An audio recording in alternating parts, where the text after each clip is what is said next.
What's good, everybody? $1 Million Mindset, body by Jugnificent. As always, I am Jugnificent. Immaculate cleaning and property maintenance. Give up the streets. The list goes on for the shit that I do. Jack of all trades, master of none, but I'm still better than a master of one. Believe that. What's today? Today is the Honorable Dr. Martin Luther King's birthday. That's Dr. King, Dr. Martin Luther King. That's his birthday. This is a monument to Dr. King. A monument to Dr. King. They got him a little bit everywhere, but you see it. But this is in Chicago. After the Civil Rights Act was passed, Voting Rights Act was passed, Dr. King realized there was a big, glaring issue with black people when it came to equality. You know what that big, glaring issue was? Economics. And he realized, hey, let me start the poor people's campaign. That's why he came to Chicago. That's why he ultimately was killed in Memphis, because that was what the march was for. Hey, Jesse Jackson, Senior, you know about that? You know about that? Look up Reverend Abernathy and check him out as he say, only as I step to the side so they can get a clear shot. Go check that out about April 4th in Memphis. Anyway, there is a gigantic and tragic wall in this city. Behind it is a triple ghetto. His action plan was the Poor People's Campaign. Right here it says, Dr. King struck with a rock. Remember Martin Lawrence on his comedy special? He was like, Jesse, why you let these motherfuckers hit me in the head with a brick? This is what he was talking about. That was a real joke. This is what he's talking about. And if you see the faces of the people up here, these white people, these angry white people, and they fucking this man up, hitting him with bricks, chasing him, spitting on him and shit like that. And it's a cop. It's a cop. They not stopping the white people. They protecting him. Because in their mind, he wrong. He not wrong in the sense they want to lock him up, but he wrong in the sense that he in their neighborhood pushing for black people to have equality. Check out redlining. Chicago's so notorious for redlining, they got a subway system that cuts straight through the city called the Red Line. And if you look at the history about that red line, niggas was on one side, the white folks was on the other side. Go do your history. It ain't just because they chose certain colors. No, it's the red line for a reason. This is actually a guilt monument. Dr. Martin Luther King, you know, salute to this man on his birthday. I see a lot of people that get stuck on Dr. King's dream and they romanticize the dream. Well, it's a reason why the dream is romanticized, because it keeps black folks docile. I made plenty of these videos about this over the years. This is the warmest day I've ever been out here, though. You know what I'm saying? Shout out to God for that one. His dream has become my nightmare. This man right here, his dream fucked us over. When the time he figured out that his dream could not come true, that white people really want to have nothing to do with us, they killed him. He got elevated to the position he was in because he was the lesser of two evils between him and Malcolm, because he was pushing Christianity. People could get behind Christianity. He was pushing non-violence while Malcolm was pushing anti-violence. Anti-violence just means self-defense, because white people only understand two things: loss of money and loss of life. So they're going to keep killing and treating us like George Floyd all the time until one or both of those things are actually put into effect. I made another video. I have a statue of him in Springfield. Abraham Lincoln's on one side, he's on the other. I walked up to him and said, your dream is our nightmare, and you really fucked us over because you pushed so much of this assimilation that it denied us and robbed us of who we are and our identity, and that ain't cool.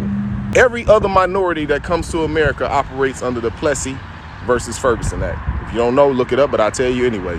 In summary, Plessy versus Ferguson is separate but equal.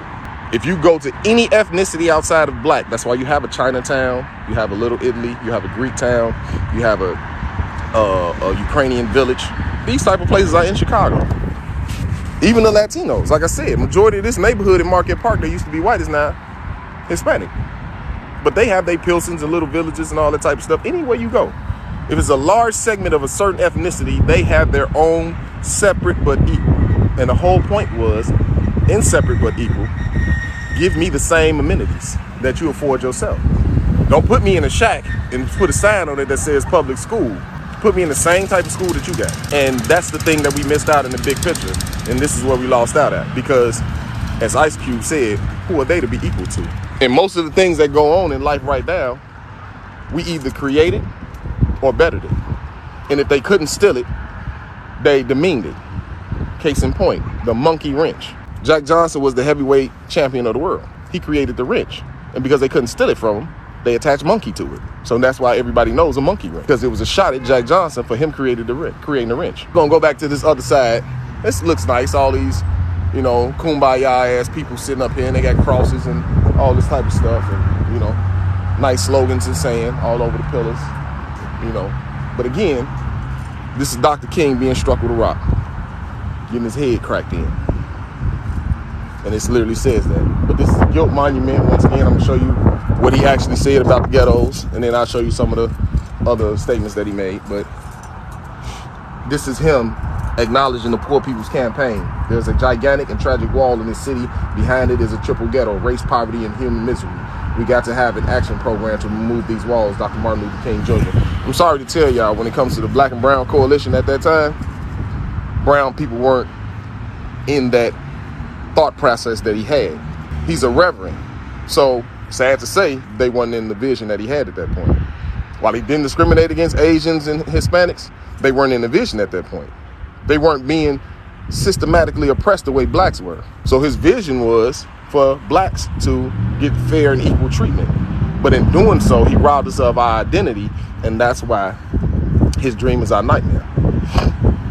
So I humbly say, on this man's birthday, with no shade intended, but to the bigger picture, so people can come outside of the romanticism that white America and white supremacy has put on him. They didn't fuck with this man when he was alive, period. They was locking his ass up and whooping his ass and eventually killed him. And anybody that thought like him, hence the Kennedys, but anybody that thought like him, they ain't fuck with him. Please understand that as you go through, as they push and romanticize, gave him a holiday and all that type of stuff, they ain't fuck with him. But I humbly say, on his birthday, fuck Dr. King. And I say that so we can get out of the mindset of he was a savior to us, and he wasn't. He wasn't the savior that y'all think he was. In the long term, it hurt us way more than it helped us. It hurt us way more than it helped us. And they knew that it was going to hurt us. That's why they can walk around and stand on our neck. Because Big Mama and them from the civil rights movement, that's putting all this into our heads over the years, and now we need to turn the other cheek, and what would Jesus do, and all this type of stuff, that's getting us killed out here. That's getting us murdered in the street. That's getting us to where we can't get along with each other. That's getting us to why we in this negative mindset where we actually fucking around doing some dumb shit. So get your mind to a standpoint of we can't keep being like Dr. King said and non-violent, and we just want to assimilate. Fuck them people, man. Period. That's why what Kanye's saying to us right now is so important. The swedges is on us heavy, and they have been. Well, they helped back in the civil rights movement. And they feel like, hey, we're going to help these niggas because they're going to be indebted to us because they can go back and see Bernie Sanders getting banged up with Dr. King. Shit, the president said it himself, Lyndon B. Johnson. He said, man, if I pass this legislation, we have niggas voting for us for the next 100 years. And they won't even know what hit them. We seen them sign the 1994 crime bill. Seen them do it. I'm a victim of it. Truth in sentencing. Did 85% of my time. Smacked up. Whole generation. Man, what's happening to all the men? And why? We wasn't here because we couldn't be here. It wasn't because we abandoned our communities. It wasn't because we abandoned. We ain't just sit like, you know what? Matter of fact, hey, nigga, I'd rather be in jail. I can't take it. When I don't want to raise my kid, I just go to jail and eat ramen noodles all day. That's not what the fuck happened. They purposefully saw the energy that we had in the 90s and what we were willing to do. If they left us on the street and the right man got a hold of us and put some fat on our head with what we was willing to do due to the gang culture, we would have rocked this bitch decades ago. And they saw that. So they got rid of us. And then they started pushing Dr. King more and more and more and more and more. And you niggas got docile and took y'all eye off the ball, and all the women started getting mad at us. And that's a whole nother conversation. But right now, again, I'm gonna point this man out, man. Right here, that's getting struck with a rock. Right here, big face. Fuck buddy. Fuck buddy. Him and Obama. And I tell y'all all the time, we hold Obama up to a high standard too. But again, by their own words and their own law of us being 3/5 of a man, slavery is passed down through the mama, and Obama's mama is white. So he could never be a nigga like us, and that's how he made it to the White House. Period. Go read your history if you think I'm just talking. Anyway, on his birthday, that nigga dream was our nightmare, and he said it out his own fucking mouth when he told Harry Belafonte, I believe I led my people into a burning house. He knew it. It was too late, but he knew it. And they knocked his ass off behind it, and we've been stuck behind it this entire time, and they keep pushing this agenda on us. Not saying that the man didn't do some great things, not saying that the man shouldn't be revered. But you keep holding this man up to high regard, you're going to miss the bus, and another generation going to be lost behind it.